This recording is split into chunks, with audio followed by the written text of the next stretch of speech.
L'actualité d'ici et d'ailleurs, c'est sur MTV+. Mesdames et messieurs, voici les titres de ce journal.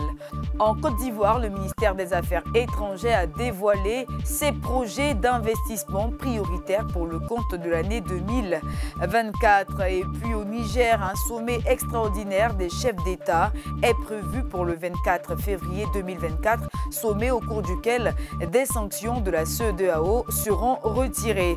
Nous terminerons en Grèce. Les agriculteurs réclament un ajustement immédiat de la politique agricole commune. Bonsoir à tous et bienvenue. Au cours d'une séance de travail, le ministère des Affaires étrangères, de l'intégration africaine et des Ivoiriens de l'extérieur a défini ses investissements prioritaires pour le compte de l'année 2024. Le point dans ce reportage.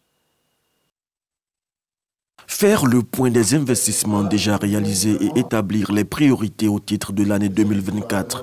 Tels sont les enjeux de cet atelier d'élaboration du portefeuille des projets d'investissement public du ministère des Affaires étrangères. Nous avons réhabilité le patrimoine immobilier, par exemple au Danemark, avec la réhabilitation de la chancellerie et de la résidence. Nous avons réhabilité la résidence de l'ambassadeur au Canada. Nous avons aussi fait des acquisitions. En Corée, par exemple, les loyers là-bas nous reviennent excessivement chers. Et donc nous avons fait l'acquisition de la résidence. Nous sommes en train de penser à acquérir la chancellerie. Dans un certain nombre de pays, nous avons des projets qui sont en cours et qui se poursuivent, tels qu'au Ghana, où nous avons une chancellerie en construction.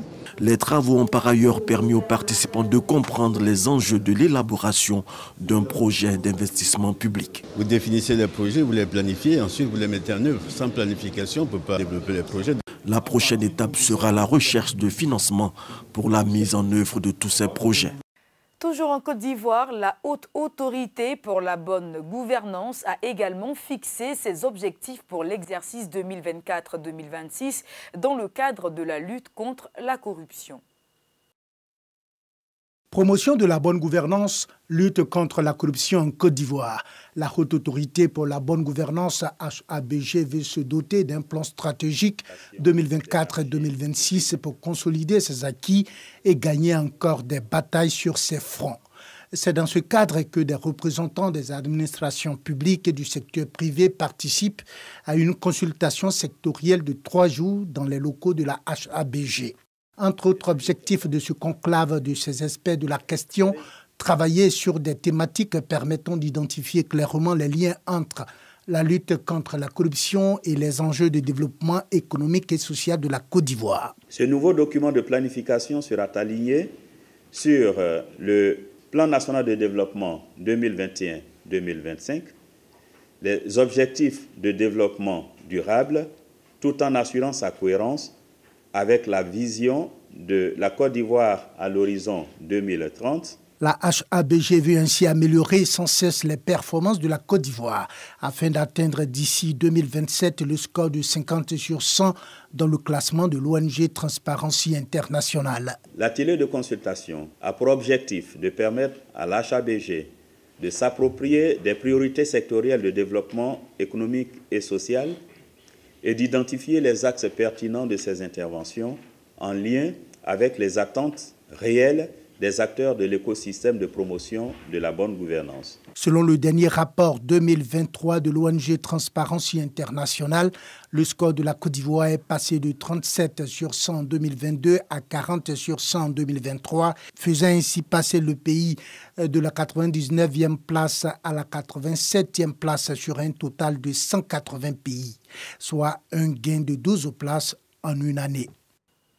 Direction le Cameroun, le traditionnel salon international de l'entreprise, de la PME et du partenariat de Yaoundé, Promote, s'est ouvert à Yaoundé le 17 février 2024. Cette année, le rendez-vous qui est à sa 9e édition se penche sur la transformation structurelle des économies africaines tirées par le secteur privé au-delà des opportunités d'affaires qu'il permet de dénicher. Secteur privé, éducation et transformation structurelle des économies africaines, c'est le thème de la 9e édition du Salon Promote, le Salon international de l'entreprise, de la PME et du partenariat de Yaoundé, dont la cérémonie de lancement solennel s'est tenue le 19 février 2024. Fidèle à sa tradition, le rendez-vous qui se veut un carrefour d'exposition de savoir-faire, de rencontres d'affaires B2B et même B2D, se veut un vecteur de développement des entreprises camerounaises et des PME en particulier. Il se veut aussi le lieu de promotion des investissements locaux, autant que d'attraction d'investissements directs étrangers. Promote constitue pour nous une cérémonie très importante et notre cible c'est d'attirer des investisseurs directs étrangers venant de l'Europe, venant de partout. Alors on n'a pas besoin de sortir de son pays maintenant. On a ici notre cible est déjà là. Donc pour nous c'est très important pour l'API parce que ça nous permettra d'aller directement vers tous ces gens-là pour essayer de les parler un peu sur qu'est-ce qu'offre le Cameroun comme terre d'investissement. Le Salon Promote se veut également un rendez-vous d'échange, de réflexion et d'action dont l'objectif est de travailler à accélérer les réponses aux fragilités des économies du monde actuel, de l'Afrique et du Cameroun en particulier. À cet effet, sera organisé en marge de Promote les 21 et 22 février 2024 un forum économique qui donnera d'analyser les dispositifs et politiques publiques mis en place pour soutenir le secteur privé à résister et amortir les effets des crises mondiales récentes, d'examiner les tendances récentes concernant la réorganisation de la production au niveau mondial en vue de proposer des modèles d'investissement propres à favoriser la transformation structurelle en Afrique. La 9e édition du Salon Promote se tient dans un contexte de reprise économique globale, avec comme corollaire la nécessité d'un changement de paradigme pour mieux adresser les nouveaux défis auxquels nous sommes appelés à faire face. Le thème choisi pour cette édition se situe en effet dans le prolongement de la stratégie nationale de développement 2020-2030, axée autour de la thématique de la transformation structurelle de l'économie nationale. 800 participants, dont des entreprises publiques et privées, des administrations, des porteurs de projets, des organismes régionaux et sous-régionaux, des partenaires au développement, prennent part à ce rendez-vous économique, le plus grand d'Afrique centrale. Nous le disions en titre, la communauté économique des États de l'Afrique de l'Ouest, CEDEAO, envisage de lever les sanctions imposées au Niger lors de son prochain sommet extraordinaire le 24 février 2024. Ces sanctions qui incluent des restrictions sur les mouvements des biens et des personnes ont été mises en place en réponse au coup d'État survenu au Niger en 2023. C'est dans un contexte marqué par le retrait du Niger, du Mali et du Burkina Faso de la communauté économique des États de l'Afrique de l'Ouest CEDEAO que les chefs d'État de l'institution régionale vont tenir leur sommet extraordinaire le 24 février 2024. Cette rencontre pourrait acter la levée des suspensions imposées au Niger depuis le 26 juillet 2023 suite au putsch du Conseil national pour la sauvegarde de la patrie contre le président Mohamed Bazoum.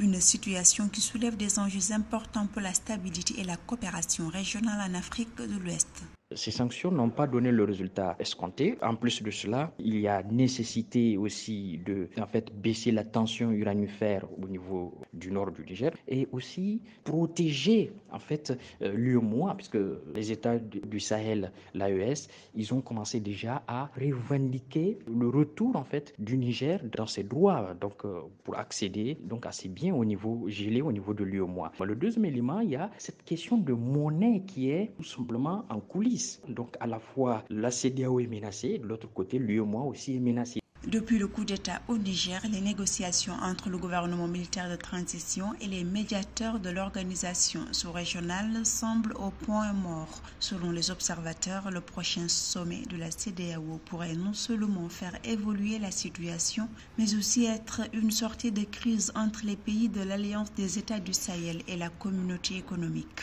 La rencontre du 24 a plusieurs enjeux. S'inscrire aussi dans une nouvelle dynamique. C'est comment maintenant poser les jalons d'un dialogue fécond entre les États de l'AES et les États de la CEDEAO. Troisième élément, c'est de revenir sur la dynamique de la monnaie. Vous n'êtes pas sans savoir que depuis un moment, il y a eu le débat autour de l'ECO. Là, il y a le débat autour de la nouvelle monnaie des États du Sahel. Les lourdes sanctions économiques imposées au Niger ont nui aux populations en faisant grimper les prix et affectant les finances publiques. Par ailleurs, le sommet extraordinaire du 24 février 2024 de la CEDEAO pourrait avoir d'autres enjeux, la prévention des tensions qui sont en gestation dans d'autres pays ouest-africains, notamment au Sénégal, au Bénin et au Nigeria. Restons encore un peu en Afrique. Le continent cherche à accélérer la création des institutions financières de l'Union africaine en vue de renforcer l'intégration et le développement socio-économique. La création d'une union monétaire africaine est essentielle pour le développement socio-économique de l'Afrique, selon les experts financiers du continent. L'Afrique devrait accélérer l'établissement des institutions financières de l'Union africaine, alors qu'elle cherche à renforcer son intégration et à assurer sa souveraineté économique. L'opérationnalisation des 3 institutions financières de l'Union africaine va notamment jouer un rôle clé dans la gestion du secteur financier et la mobilisation des ressources pour financer la croissance du continent.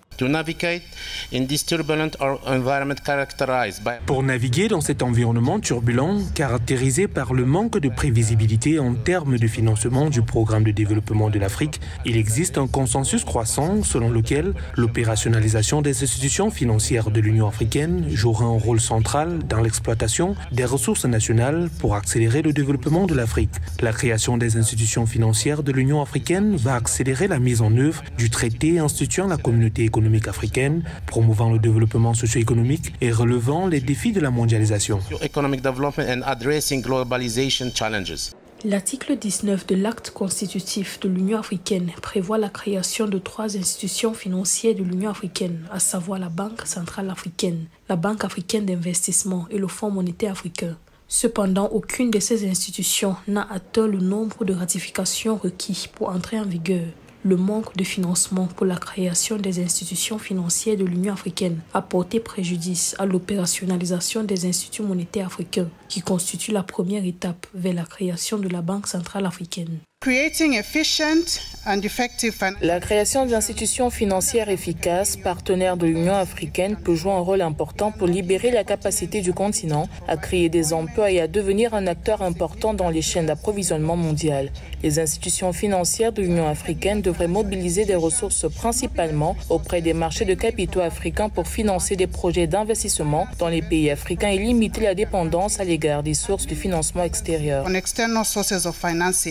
L'urgence d'accélérer la création des institutions financières de l'Union africaine a été rendue nécessaire par le bouleversement du paysage économique mondial dû au Covid-19, au changement climatique, à l'instabilité politique et à l'insécurité notamment. Malgré les défis économiques et politiques qui entravent la volonté des gouvernements et la capacité des États membres à signer et ratifier les instruments juridiques établissant les institutions financières de l'Union africaine, l'organe panafricain note quelques progrès. Il s'agit notamment de l'adoption en 2022 des critères de convergence macroéconomique du programme de coopération monétaire africaine et le lancement du projet de liaison des échanges africains. Ces institutions sont également chargées de fournir une assistance en cas de crise financière ou économique dans la région. Leur création effective favorisera entre autres d'autres bénéfices qui ont trait à la convergence des politiques monétaires, qui est un facteur important de stabilisation macroéconomique. Les institutions financières de l'Union africaine devraient accompagner la Banque africaine d'import-export et la Banque africaine de développement dans le financement du développement économique à travers le continent, y compris la promotion du commerce à moindre coût, et fournir aux États membres une assistance financière en cas de crise. Et puis ailleurs, des centaines d'agriculteurs grecs se sont retrouvés dans le centre d'Athènes. Ils dénoncent des conditions de travail de plus en plus difficiles et réclament un ajustement immédiat de la politique agricole commune. Plus de détails dans cet élément. C'est avec colère et détermination que des centaines d'agriculteurs grecs se sont retrouvés dans le centre d'Athènes ce mardi. Tout comme leurs collègues dans d'autres pays européens, ils dénoncent la hausse du prix du carburant et des mesures trop strictes imposées par l'Union européenne. Ils demandent notamment un ajustement immédiat de la politique agricole commune.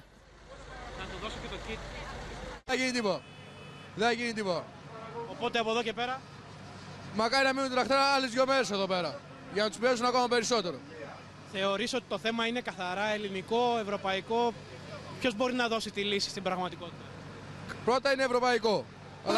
Αλλά εδώ πέρα σε εμάς είναι χρόνια αυτή η κατάσταση. Δεν έγινε τώρα. Κάθε χρόνο έχουμε τα ίδια. Μας περνατάνε ένα ξενοκόμματο και συνεχίζουμε, κάνουμε λίγο πίσω. Δεν πάει άλλο, η αγροτιά δεν αντέχει.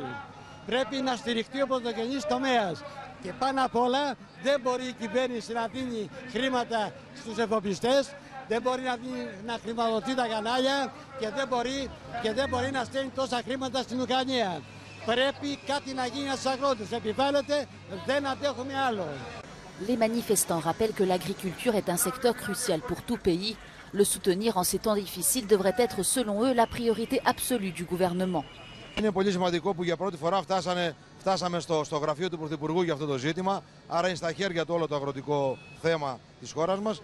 Πραγματικά μπορεί να γίνει και εργαλείο πίεσης, γιατί όπως είδαμε η νέα ΚΑΠ δεν έχει πάει το σωστό δρόμο. Χάθηκαν πολλά χρήματα από τους αγρότες και πραγματικά ευελπιστούμε να πάρθουν λύσεις μεσοπρόθεσμες, άμεσες και μακροπρόθεσμες. Les agriculteurs grecs prévoient de maintenir des blocages sur les grands axes routiers. Αυτά τα τρακτέρ είναι το βιος των αγροτών. Είναι όλη τους η ζωή. Λένε πως τα έφεραν στην Αθήνα και αυτή η κίνηση είναι μόνο η αρχή για να κερδίσουν την ίδια τους την επιβίωση. Τονίζουν πως το πρόβλημα των αγροτών μπορεί να είναι ευρωπαϊκό, αλλά είναι, όπως λένε, κυρίως ελληνικό.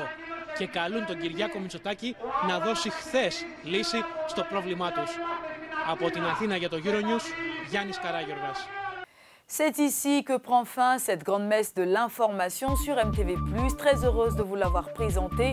Je vous souhaite une excellente suite de programmes sur la télé qui transforme.